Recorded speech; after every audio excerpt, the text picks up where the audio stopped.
So you're telling me that you're eating clean and you're working out really hard and you still can't lose weight?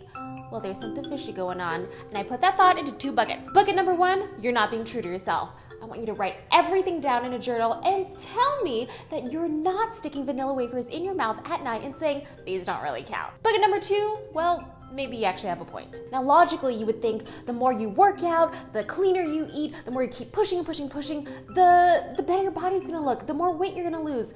But we're all missing one other factor here. One really big factor. Stress. If you are stressed, it doesn't matter how many hours you go to the gym or how clean you eat.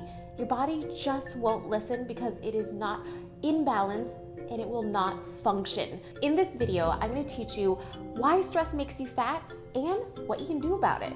A little pre-warning here, this video is gonna get a little bit sciencey, just a little bit. And on another side note, if you guys have any questions about any of the information that I'm giving you today, all my research links are in the description box below. I also have a degree in biology, graduated at the top of my class, and was accepted into the National Biological Honor Society. All right, so this is how stress makes you fat. If you're in a threatening situation, be it a huge grizzly bear is running at you, or your boss is yelling at you, or someone just pulled a gun at you, or maybe you have a really crazy test you have to study for. All of these things put your body under stress, and then your body releases certain hormones. First, you get a surge of adrenaline, which taps into your stored energy, warning you to fight or flee. At the same time, your body also releases a hormone called cortisol, which reminds your body to replenish your food supply. But this is the problem. Back then, in caveman days, our ancestors used to actually physically fight or flee. It actually required them to use their fat stores and their glucose stores for energy. But now, when we're under stress, it's more like we're at the computer and we got a really nasty email from someone and we start stressing out. You're still going to have that surge of cortisol, which tells you that you need to replenish your stores, so then you get hungry and you reach for something. But not just any food, and especially not healthy food. This isn't just all mental and psychological, because at first I thought it was, but I looked it up. So UPenn actually conducted an experiment where they had rats and 2 dishes of different types of pellets. One was regular food pellets and one was high-fat food pellets. And then they released the scent of a predator. More rats ate from the high-fat food pellets than they did from the regular pellets. All right, so I hope all the information did not stress you out, but now I'm gonna give you ways that you can really seriously chill out and relax. Okay, ready? Here we go. First of all, I want you to stop your strict dieting, eating so low calories that you're constantly hungry. Because you know what? That is going to put your body into stress mode, and it's going to hold on to everything because it thinks that you're not eating enough. So instead of always constantly counting calories, what I want you to do is to eat a healthy, balanced meal. So that means eating whole foods, as natural as you can. Foods are gonna fill you up. Eat when you're hungry, stop when you're full, and just be more mindful of how you're eating. Don't scarf things down your throat because you're so hungry. Slow down, enjoy your food, your good food, your nutritious food, and you won't be as stressed and your belly won't bulge as much. Number 2, sleep.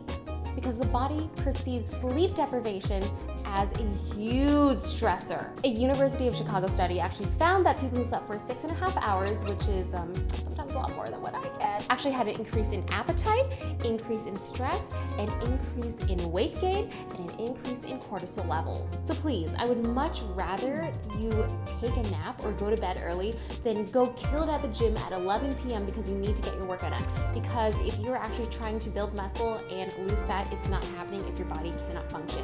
And sleep is a great way to reset your body and put it back in balance. Number 3, exercise. How obvious. You guys are already watching Blogilates, so you know that exercise makes you happy. It makes you feel good. And you know what? If you are exercising and you don't feel happy and you don't feel good, then you need to find another form of exercise, because there is a workout out there for everybody. Maybe somebody likes doing yoga, doing Pilates, dancing, swimming, whatever.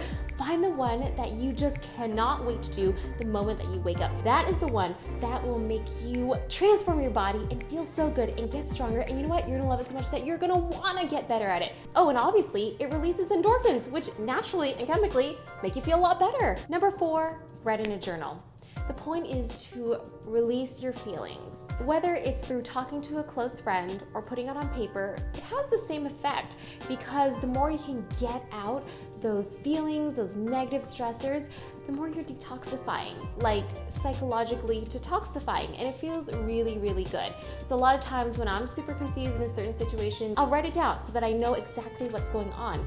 And in that sense, you make everything a lot more technical so that you're not just overcome with these feelings and these emotions that, you know, just take over your body. You actually rationally know what's going on, and then you're like, you know what? That's not that big of a deal. Number 5. Find a rewarding activity that is unrelated to food. So a lot of times when I hit a milestone, I love going out to celebrate with food and friends, but sometimes it's not really about the food, it's about the friends or the letting go and finding that relaxation in your mind and in your body. So for me, my favorite treat is to get a massage. I don't know anyone who doesn't like massage, okay, maybe one person, but I feel like it releases all of my tensions and it feels so good when someone just sticks their elbow in my shoulder blade and goes like this. I love that. But you know what, guys? It wasn't until last year when I decided that I wasn't gonna wait around for the next milestone to get a massage. I was actually gonna budget out for it. Like the same way I budget out for a gym membership, for my healthy groceries, I set aside a little piggy bank for my massages. And I try not to treat it just as a luxury. I mean, it is definitely a treat, don't get me wrong, but it's a part of my total body care. The same way I work out, the same way I stretch my body, I also make sure to release tension. Because moments happen every day where you're putting your body under a ton of pressure and stress, not just with workouts, but I'm talking about sitting in the car, in traffic, in your commute, which in LA is really bad, or you got off a long plane ride and your spine feels really stiff, or you're just hunched over at your computer, which is something I'm guilty of doing almost every single day. So sit up straight right now, even when you're watching this YouTube video. So that's why you should get a massage. And guys, I wanna hear what your because moments are. Again, this is kind of like the journaling. It's to vent, to psychologically release your stress. So tweet me at Blogilates, #BecauseMoment, and let me know what's stressing you out. So guys, I really encourage you to go get a massage, whether you have to do tradesies with a close friend or significant other to get a massage, or you're gonna self-massage yourself with a stick, whatever, do it. Or go out and get a massage. It feels so good. The place I really like to go is Massage Envy. They have a ton of locations that are super accessible all over the US. So if you wanna find your nearest location, just click on the link below. I wanna thank Massage Envy for partnering with me on this video to help you guys chill out and relax. And I hope you really enjoyed this video, guys. Thank you so much, and I can't wait to read your tweets. All right, love you guys. Bye.